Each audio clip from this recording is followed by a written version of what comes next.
Welcome to hit TV. ఈ రోజు మనతో పాటు ఉన్నారు సోషల్ యాక్టివిస్ట్ కృష్ణకుమారి గారు. నమస్కారం మ్యామ్. నమస్తే. మనం వింటుంటాం తమిళనాడు సీఎం విజయ్ దళపతి భార్య సంగీత విడాకుల కోసం కోర్టును ఆశ్రయించడం జరిగింది. ఏవైతే రాజకీయాల్లో ప్రచారం నుంచి కావచ్చు, వాళ్ళ వ్యక్తిగత జీవితాన్ని ఎక్కువ మనం విన్నాం. ఇప్పుడు మళ్ళీ విడాకులు విత్డ్రా చేసుకోవడం, ఆ పిటిషన్ కూడా వెనక్కి తీసుకోవడం, అంటే వీళ్ళిద్దరూ కలుస్తారు అన్న వార్త కూడా వినబడుతుంది. అంటే ఏం జరుగుతుంది అనుకోవచ్చు ఇన్ని రోజుల తర్వాత మళ్ళీ? ఏం లేదండి, ఇందులో నేనేం పెద్ద ఆశ్చర్యపోవట్లా. ఎంతో మంది కోర్టు విడాకులు ఇచ్చిన తర్వాత కూడా మళ్ళీ కలిసి ఉన్న వాళ్ళని నేను చాలా మందిని చూశాను. ఇప్పుడు వీళ్ళ విషయం కూడా నేనేం పెద్ద వింతగా విచిత్రంగా చూడట్లా. సరే, వీళ్ళిద్దరూకి కొన్ని రోజుల నుంచి పొరపచ్చాలు వచ్చిన మాట వాస్తవం. ఈయన తనతో పాటు పనిచేసే ఒక సహనటులతోటి ఈయన చాలా ఇంటిమేట్గా ఉంటాడు అనేది ఆవిడ ఆరోపణ. జరిగి కూడా ఉండుండొచ్చు. సరే, ఆవిడ దానికి ఒప్పుకోలేదు, చూసి చూడనట్టు పోలేదు. సరే, ఈ చూసి చూడనట్టు పోవటం ఎంతవరకు వెళ్ళింది అంటే, పోకపోవటం అనేది ఎంతవరకు వెళ్ళిందంటే దాదాపు ఇంక వీళ్ళిద్దరూ విడిపోతారు అనేంత దాకా వెళ్ళింది. ఆమె కూడా కోర్టులో ఫైల్ చేసింది. అంటే ఆల్ ఆఫ్ ఎ సడన్ ఎప్పుడు కూడా ఏ భార్య ఫైల్ చేయదండి. దీనికి ముందు చాలా తతంగం నడుస్తుంది. అత్తమామలు మాట్లాడతారు, ఆ అమ్మాయి తాలూకా వాళ్ళు మాట్లాడతారు, అసలు వీళ్ళిద్దరే మాట్లాడుకుంటారు, వీళ్ళిద్దరే కొట్టుకుంటారు, వీళ్ళిద్దరే తిట్టుకుంటారు. అన్నీ అయిపోయిన తర్వాత అవుట్ సైడర్స్ పెద్ద మనుషులు ఎవరన్నా వచ్చి వీళ్ళకి చెప్పగలిగిన వాళ్ళు ఉంటే వాళ్ళు వచ్చి చెప్తారు. ఇవన్నీ అయిపోయిన తర్వాత ఈమె అప్పుడు ఏ భార్య ఒక ఆఖరి అస్త్రం తీస్తుంది అనమాట. నేను కోర్టులో వేస్తాను, నీకు విడాకులు ఇస్తాను, విడాకులు కావాలి అని చెప్పి నేను కోర్టులో వేస్తాను. దానికి రీజన్స్ ఏం చెప్తాను, నువ్వు వేరే స్త్రీలతో ఉంటున్నావు అని చెప్పి నేను చెప్తాను. ఇది ఇప్పటి వరకు జరిగింది ఏదైనా సరే, కోర్టు వరకు రాకముందు ఏదైనా సరే వాళ్ళ ఇంటి వరకు పరిమితం. మనం ఏం మాట్లాడినా ఊహాగానాలే అవుతాయి అవి. ఇప్పుడు వాళ్ళిద్దరి మధ్యలో పంచాయతీ చేసిన వాళ్ళు వచ్చి బయటకు వచ్చి నుంచొని ఇట్లా ఈ పంచాయతీ చేయడానికి వచ్చానని ఎవరు చెప్పరు కదా, వీళ్ళిద్దరూ ప్రకటనలు ఇవ్వరు కదా. ఇచ్చేవాళ్ళు కొంతమంది ఉంటారు, అది వేరే విషయం కదా. అలాంటప్పుడు ఇది మొత్తం ఓపెన్ సెసేమ్ చేస్తాను అందనుకోండి, అయినప్పటికీ లొంగలేదనుకోండి, ఇక చివరికి ఏం చేస్తుంది, ఎంత చెప్పినా వినట్లేదు అని సర్దుకుపోవటం అన్నా జరుగుతుంది, ఇక మ్యాటర్ సీరియస్ అవటం అన్నా జరుగుతుంది. ఇక మ్యాటర్ సీరియస్ అవటం అంటే ఏంటి, కొన్ని రోజులు అలిగి పుట్టింటికి వెళ్ళిపోవడం, లేదు అనుకుంటే మీడియాలోకి రావటం, ఇవన్నీ చేసినా ఏమీ ప్రయోజనం లేదనుకోండి, ఇక చివరికి కోర్టులో వేస్తారు. కోర్టులో వేసినప్పుడు ఆమె కూడా ఎప్పుడు వేసింది, కరెక్ట్గా ఈయన ఎలక్షన్స్కి ముందు చెప్పింది ఇంట్లో, నేను కోర్టులో వేస్తాను అని. ఆయన ఏం పట్టించుకోలే. సరే వేసుకోమన్నాడు. వేసుకోమని కూడా చెప్పడు, ఆయన మాట్లాడు ఎక్కువ. అది అడ్వాంటేజ్ అవనివ్వండి, డిసడ్వాంటేజ్ అవనివ్వండి, ఆయన ఎక్కువ మాట్లాడ్డు. సరే, ఈమెమనుకుంది, మౌనం అర్ధాంగీకారం అనుకుంది, వెళ్ళింది కోర్టులో కేసేసింది. సరే, ఈలోపు ఎలక్షన్స్ వచ్చినాయి, ఆయన గెలిచాడు. ప్రమాణ స్వీకారానికి కూడా రాలేదు, ఆమె పిల్లలు కూడా రాలేదు. మరి ఈ పిల్లల్ని కావాలనుకుంటారు తాత నాయనమ్మలు, పిల్లల మీద ప్రేమ ఉంటుంది కదా, తండ్రికి కూడా ఉంటుంది ఎంతో కొంత ప్రేమ. అయితే వాళ్ళు ప్రమాణ స్వీకారానికి వచ్చి ఉంటే గనక సంగీత దారిలోకి వీళ్ళు వెళ్ళేవాళ్ళు కాదు. ఇప్పుడు వీళ్ళు సంగీత దారికి వెళ్ళారా, సంగీత వీళ్ళ దారికి వచ్చిందా అంటానికి ఒకటే సింపుల్. ఏంటంటే అత్తగారు మాట్లాడింది కోడలతో, అత్త కోడలు ఏదో సయోధ్య కుదిరింది. ఇంత దూరం ఆమె ఇంత పెద్ద, ఇవాళంటే సీఎం అయ్యాడు కానీ సీఎం అవ్వకముందే ఎప్పుడో ఆయన జనాల దృష్టిలో, ఆయన అభిమానుల దృష్టిలో సీఎంఏ. ఆయన పాపులారిటీ ఏంటో ఆవిడికి తెలుసు, ఆ హీరో వర్షిప్ ఏంటో ఆవిడికి తెలుసు. అయినా ఇది ఆల్రెడీ చూసింది, చూసిన ఫేమ్ ఇది. చూడని ఫేమ్ ఏంటి, రాజకీయాలు. ఆల్రెడీ ఈ ఫేమ్ చూసింది కదా, ఇది బిల్డప్ అవడానికే చాలా కష్టం రాజకీయాల్లో గెలవటం కన్నా. పైగా ఆయన 2009 నుంచి జనాలతో ఉన్నాడు, ఇది కూడా ఆమెకు తెలుసు. అయినా వదులుకోవాలని చూసింది. అంటే ఆమె కొంచెం పట్టుదలతోనే ఉంది. మరి ఇప్పుడు ఎందుకు దారికి వచ్చింది అంటే, పిల్లలు ముఖ్య కారణం, అత్త మామ ముఖ్య కారణం. విజయ్ ఎంతవరకు మారాడా మారలేదా, దారికి వచ్చాడా రాలేదా, ఇది ఇక్కడ అప్రస్తుతం. ప్రస్తుతానికైతే జరిగింది ఏంటి అంటే, పిల్లలు ఆ రోజు ప్రమాణ స్వీకారానికి వస్తారు అనుకున్నాను, రాలా. రాలేదు అంటేనే సంగీతకి కాస్త పట్టున్నట్లు లెక్క.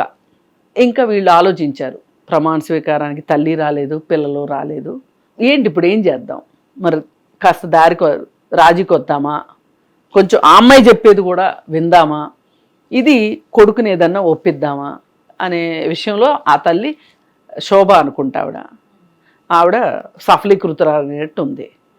వీటందరికన్నా మెయిన్ బేరసారాలు. ఇంత పెద్ద పెద్ద కుటుంబాల్లో డబ్బులతో బేరసారాలు జరగవు. ఎందుకంటే అటు వాళ్ళకి డబ్బు ఉంది, ఇటు వీళ్ళకి డబ్బు ఉంది. ఏంటి అంటే బాంధవ్యాలు, పిల్లలు, అందుకోసం బేరసారాలు జరిగినాయి. ఆ బేరసారాల్లో మేం కావాలంటే మా అమ్మ కూడా కావాల్సిందే మీకు అని పిల్లలు చచ్చినట్టు. ఇప్పుడు చూస్తే ఇప్పుడు ఆ అమ్మాయి ఈ మాత్రం దారికి వచ్చింది అంటే దాన్ని కానీ మనం పట్టించుకోకపోతే రేపొద్దున త్రిష కోసం ఇదంతా జరుగుతుంది అనే ఒక నేమ్ రావటం ఎంతవరకు కరెక్టు, ఇది నాకు పొలిటికల్గా ఫ్యూచర్లో ఏమన్నా నష్టమా అని విజయ్ కూడా ఆలోచించి ఉండొచ్చు. ఆలోచించి సరే కాని అని చెప్పి వీళ్ళ మధ్యలో సయోధ్య కుదిరింది. ఏది ఏమైనా ఒక భర్త పిల్లలు కావాలి, భార్య కావాలి అనుకున్నప్పుడు ఎంతో కొంత రాజీ పడక తప్పదు.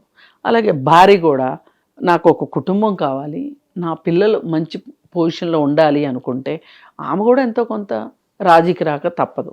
ఆ పరిస్థితుల్లోనే ఇదంతా జరిగింది. ఆవిడ ఆల్రెడీ కోర్టుకి నేను విత్డ్రా చేసుకుంటున్నాను పిటిషన్ వేసేసింది, విత్డ్రాయల్ పిటిషన్ వేసేసింది. కోర్టు కూడా దాన్ని ఇమ్మీడియట్గా యాక్సెప్ట్ చేసేసింది. ఇంక వీళ్ళు ఇంట్లో ఎలా ఉంటారు, చాలా బాగా ఆదర్శవంతంగా ఉంటారా ఉండరా, ఇవన్నీ మాట్లాడుకోవటం అనవసరం. అనవసరం అయినప్పటికీ మ్యామ్, అంటే ఎక్కువగా విజయ్ దళపతి గెలుపుని కన్నా తన వ్యక్తిగత జీవితాన్ని ఎక్కువగా ముందుకు తీసుకురావడానికి చాలా వరకు ప్రయత్నించారు. అది దాటుకొని కూడా ఇప్పుడు ప్రభుత్వాన్ని ఏర్పాటు చేసి తమిళనాడు సీఎంగా కూడా కొనసాగుతున్నారు. అంటే ముఖ్యంగా ఇక్కడ ఉన్న డౌట్ ఏంటంటే ఎలక్షన్స్ టైంలోనే ఎందుకు విడాకులకు అప్లై చేశారు, అంటే ఈ మధ్య వ్యవధిలోనే ఎందుకు ఇన్ని సంవత్సరాల జీవితాన్ని వదిలేసి ఇప్పుడే ఎందుకు చేశారన్న కూడా అప్పుడు వార్తలు వచ్చాయి. ఇప్పుడు ఇనుము కాలినప్పుడే సాగుతుంది. ఆమె ఏమనుకుంది, నేను ఇప్పుడు మాట్లాడితే ఎలక్షన్స్ ఉన్నాయి కాబట్టి అతను దారికి వస్తాడు అనుకుంది. అతను రాలా, సరే ఊరుకుంది. ఇప్పుడు ఇంత జరిగిన తర్వాత ఇంకా పోయినసారి ఇద్దరు కోర్టుకు వెళ్ళాల. విజయ్ ఏమో నేను ఆన్లైన్లో వస్తాను అని చెప్పి అడిగాడు, ఆమెమో అసలు రాలా. సో అప్పటికే నిర్ణయం అయిపోయింది. ఇప్పుడు ఎంత తమిళనాడు కల్చర్లో పెద్ద భార్య చిన్న భార్య అనేది ఎంత ప్రాచుర్యంలో ఉన్నప్పటికీ కూడా ఈవేళ ఎలక్షన్స్ టైంలో చాలామంది ఏమనుకున్నారంటే ఈ ఇంటి గొడవ వల్ల విజయ్కి నష్టం జరుగుతుంది అని అనుకున్నారు. కానీ జనాలు ఏం ఆలోచించారంటే మాకెందుకు, మాకేం కావాలి, మా పిల్లలు చదువుకోవాలి అంటే స్కూళ్ళు, వాళ్ళకి భద్రత కావాలి, వాళ్ళకి తిండి కావాలి, రేపొద్దున ఉపాధి కావాలి, వీటన్నిటిని మించి రక్షణ ఉండాలి సమాజంలో అనుకున్నారు. ఆ 5, 6 వాళ్ళు కోరుకున్నారు.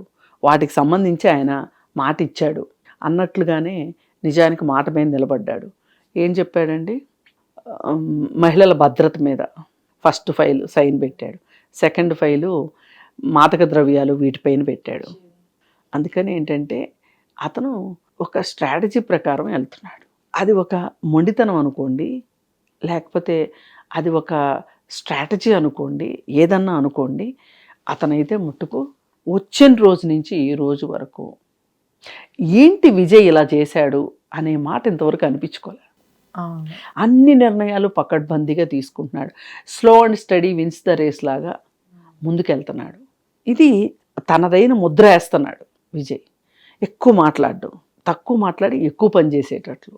ఆయన ఆఫీస్కి వెళ్ళడం దగ్గర నుంచి, సెక్రటేరియట్కి వెళ్ళటం దగ్గర నుంచి వార్తల్లో వింటున్నాం మనం. 10 లోపే వెళ్ళిపోతున్నాడు, తన డబ్బా తను తీసుకుని వెళ్తున్నాడు. అలాగే కొంతమంది పోలీసుల మీద ఆయన చర్యలు తీసుకోవటం కావచ్చు, కొంతమంది ఎమ్మెల్యేల మీద, తన పార్టీ ఎమ్మెల్యే మీద కూడా చర్య తీసుకోవటం కావచ్చు. ఇవన్నీ ఒక మంచి సంకేతాలు సమాజంలోకి పంపిస్తున్నాడు. అప్పుడు వాళ్ళ అమ్మ అని ఉంటుంది, సరే ఇంత బాగా ఉంది నీ ట్రాక్ రికార్డు, ఇంటిని ఎందుకు నిర్లక్ష్యం చేయటం, భార్య విషయంలో నీకు ఎంత మొండితనం దేనికి, కొంచెం తగ్గు, ఆ అమ్మాయి కొంచెం తగ్గుతుంది, నువ్వు కొంచెం తగ్గు. ఎప్పుడు కూడా ఫ్యామిలీ రిలేషన్స్లో కానీ వ్యాపారంలో అయినా ఆఫ్ ద వే అని ఒక పాలసీ ఉంటుంది. ఎంబీఏ చేసిన వాళ్ళకి ఇది అర్థమవుతుంది. ఆఫ్ ద వే ఏంటంటే ఇద్దరికి మధ్యలో 1 కిలోమీటర్ దూరం ఉందనుకోండి, ఇద్దరు స్నేహితులే అనుకోండి, నేను మట్టుకు ఉన్న చోటు నుంచి కదలను, ఈ 3 కిలోమీటర్లో 2 కిలోమీటర్లో నువ్వేరా అని ఒక ఫ్రెండ్ ఇంకో ఫ్రెండ్ అన్నాడు అనుకోండి. ఆ ఫ్రెండు ఫోనీలే పాపం అనుకుంటే 3 కిలోమీటర్లు వస్తాడు. లేదు అనుకుంటే వీడిలాంటోడే అనుకోండి, నువ్వేరా అంటాడు. ఈ నెలడు ఆయన రాడు, అందరితో సమాప్తం. అలా కాకుండా సరిగా ఆలోచించగలిగే వాళ్ళు ఏం చెప్తారంటే, నేను 1.5 కిలోమీటర్ వస్తా, నువ్వు కూడా 1.5 కిలోమీటర్ రా, మధ్యలో ఓ చోటు కూర్చుని మాట్లాడుకుందాం, సరి సమానంగా. ఆఫ్ ద వే అంటారు దాన్ని. నేను నష్టమో కష్టమో నేను ఆఫ్ వే వస్తా, నువ్వు ఆఫ్ వే రా. ఇది నిజంగా ఫ్యామిలీ రిలేషన్స్లో కావచ్చు, వ్యాపారంలో కావచ్చు, ఇది బాగా పనిచేస్తుంది ఈ ఆఫ్ ద వే అనేది. అందులో విడాకుల ఇష్యూ కూడా బయటకు వచ్చినప్పుడు పిల్లలు కూడా తల్లితోనే ఉన్నారు, తల్లికే సపోర్ట్ చేశారు. పిల్లలు ఎప్పుడు తల్లితోనే ఉంటారు అన్లెస్ అంటిల్ వాళ్ళకి ఆర్థిక భద్రత లేకపోతే, తండ్రి దగ్గర ఓ విపరీతంగా డబ్బులుండి తల్లి తిండి కూడా పెట్టలేదేమో అనే ఒక విషయంలో తప్పితే ఎప్పుడు కూడా పిల్లలు తల్లితోనే ఉండాలి. ఉంటారు. ఈ సంగతి ఈ మగవాళ్ళకి అర్థం కావాలి. అంటే ఈ ఇష్యూలో పిల్లల పాత్ర కూడా ఉందనుకోవచ్చా? ఖచ్చితంగా. ఇప్పుడు తండ్రి సీఎం అవుతుంటే చూడటానికి పిల్లలు రారా అండి? వాళ్ళ మీద ఎంత అటెన్షన్ ఉంటుంది. ఇప్పుడు ఆ ఫ్యామిలీకి ఏమీ కాదు, చట్టరీత్యా ఏమీ కానీ త్రిషాని ఎంత చూపించారండి. అదే వాళ్ళ భార్య పిల్లలు వస్తే త్రిషాని అంతసేపు చూపించేవాళ్ళ? అంత అటెన్షన్ ఉంటుందని కూడా వాళ్ళకి తెలుసు. అయినా వాళ్ళు కాదనుకున్నారు అంటే ఇది పట్టాల్సిన టైము, పట్టాల్సిన టైము. ఏ విధంగానైనా ఆర్థిక భద్రత ఇస్తానన్నారా, ఏమన్నారు, ఏం జరిగింది, లేకపోతే నీతోనే ఉంటాను అని ఏదన్నా ఒక మాట, ఒక ప్రామిసు, ఏదుందో తెలియదు. కానీ ఇంకొకటి కూడా జరగచ్చు. సంగీత కూడా కొంచెం ఎక్కువ ఆలోచించి ఉండొచ్చు. ఏంటి అంటే, సీఎం కూడా అయ్యాడు, నా పిల్లల భద్రత, నా పిల్లల భవిష్యత్తు అతని వల్ల అయితే ఇంకా బాగుంటుందేమో అని కూడా ఆలోచించవచ్చు. ఏదైనా ఒక తండ్రి చేయని త్యాగాన్ని పిల్లల విషయంలో ఒక తల్లి చేస్తుంది. ఇది చాలామంది తల్లులు నిరూపించారు. అందుకే ఎవరైతే ఈ అదర్ ఉమెన్ ఎవరైతే ఉంటారో, ఇలా భార్యాభర్తలకి మధ్యలోకి వచ్చే ఉమెన్ కావచ్చు, తెచ్చుకుందాం అనుకునే మ్యాన్ కావచ్చు, ఈ పురుషుడు కానీ ఈ స్త్రీ కానీ ఆలోచించాల్సింది ఏంటి అంటే, వాళ్ళకి విడాకులు అయ్యే వరకు వాళ్ళిద్దరూ భార్యాభర్తలు, వాళ్ళిద్దరి మధ్యలోకి మనం వెళ్ళాము అంటే మనకి ఏ విధమైన చట్టబద్ధమైన హక్కులు ఉండవు అనేది అర్థం కావాలి. ఇప్పుడు అసలు ఈ సదరు భర్తకి అర్థం కావాలి. ఫస్ట్ నేను పక్క నా భార్యకి నేను విడాకులు ఇవ్వలేదు, అలాంటి పరిస్థితుల్లో నేను ఈ వచ్చే అమ్మాయికి ఏమి హామీ ఇస్తాను రిలేషన్ గురించి అని ఈ సదరు మగ మనిషికి ఉండాలి. అలాగే ఈ వచ్చే మహిళకు కూడా ఉండాలి. వాళ్ళకి విడాకులు అవ్వనంతసేపు నాకు చట్టబద్ధమైన హోదా రాదు, సమాజంలో నాకు హోదా ఉండదు. అందుకోసం ఇలా ఒక చట్టబద్ధంగాని బంధాలలోకి వెళ్ళడం ఎంతవరకు కరెక్టు అని చెప్పి ఆలోచించాలి. మహిళలు ఆలోచించాలి, పురుషులు ఆలోచించాలి. పోనీ మహిళ సంగతి పక్కన పెట్టండి కాసేపు. ఈ పురుషుడికి భార్య ఉంది, ఈ భార్యకి విడాకులు ఇవ్వలేదు, పిల్లలు ఉన్నారు. ఇక్కడ ఎక్కువ నష్టపోయేది ఎవరు? పిల్లలు కదా నష్టపోతారు. అది నీ పిల్లలే కదా, నీకు ఆ మాత్రం బుద్ధి లేకపోతే ఎట్లా? అందుకని ఏ రకంగా చూసినా విడాకులు అయ్యే వరకు వాళ్ళిద్దరు భార్యాభర్తలే చట్టబద్ధంగా. ఇప్పుడు కేసు వాపస్ అయిపోయింది కాబట్టి ఇప్పుడు వాళ్ళిద్దరు భార్యాభర్తలు. ఇది అర్థం చేసుకుంటే, ఇలా మూడో వ్యక్తి వల్ల కుటుంబాల్లో వచ్చే కలహాలు కావచ్చు, ఈ భర్తకు బుద్ధి లేకపోవటం వల్ల వచ్చే కలహాలను కావచ్చు నివారించవచ్చు. తద్వారా కుటుంబంలో ఒక ప్రశాంతత ఉంటుంది. Okay ma'am, thank you. చూశారు కదా, మరొక ఇంటర్వ్యూతో మళ్ళీ కలుద్దాం. అంతవరకు చూస్తూనే ఉండండి hit TV. Hit TV app, ఇందులో short news, live news, entertainment shows, movies, digital magazines తో పాటు మీ జిల్లా వార్తలను కూడా ఫ్రీగా చూడొచ్చు. ఇంకెందుకు ఆలస్యం, వెంటనే హిట్ టీవీ యాప్ ని డౌన్లోడ్ చేసుకుని ఫ్రీగా ఎంటర్టైన్మెంట్ పొందండి. Hit TV app. Hit TV app. please download Hit TV app. Hit TV యాప్ని ఫ్రీగా డౌన్లోడ్ చేసుకొని ఎంజాయ్ చేయండి. మీకు నచ్చిన ఎంటర్టైన్మెంట్ కోసం హిట్ టీవీ యాప్ ని ఫ్రీగా డౌన్లోడ్ చేసుకుని ఎంజాయ్ చేయండి. హిట్ టీవీ యాప్ని డౌన్లోడ్ చేసుకుని ఆస్వాదించండి, ఆశీర్వదించండి. ఇంతమంది సెలబ్రిటీలు హిట్ టీవీ యాప్ ని డౌన్లోడ్ చేసుకోండి అని చెప్తున్నారంటే ఎంత మంచి యాప్ ఆలోచించండి. అమెరికా అమెరికా అమెరికా అమెరికాలో చదవాలనుకునే వాళ్ళకి విశ్వసనీయమైన పేరు మన శౌర్య కన్సల్టెన్సీ. UK లో 1 year masters. UK లో 1 year masters. 2 years work permit up to 5 years visa. Contact Saurya Consultancy. Contact 89851 89851.